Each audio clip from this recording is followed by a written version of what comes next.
Гузель Аликберова – новичок крыльев Барса. Пока она единственная девушка в этой баскетбольной команде. Узнала о клубе на курсах реабилитации в Крыму. 4 месяца назад специально переехала в Казань и теперь играет за нашу команду. Эмоциональный заряд, мне нравится здесь заниматься, я чувствую прилив сил. Радость от того, что я могу это делать, что вот есть такая возможность этим заниматься. Ежедневные тренировки по 2,5 часа. Для спортсменов с ограниченными возможностями это и физическая, и психологическая реабилитация. Это для них жизнь.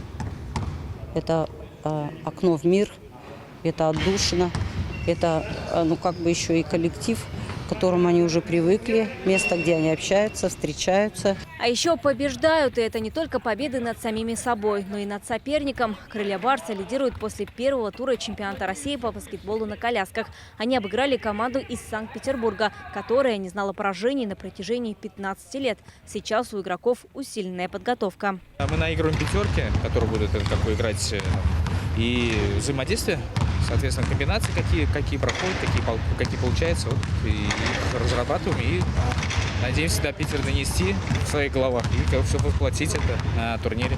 Уже 20 августа команда отправляется в Санкт-Петербург на всероссийский турнир. Это как подготовка к чемпионату России, который пройдет в ноябре. Ну и на этот турнир крылья Барса едут, конечно, только за победой.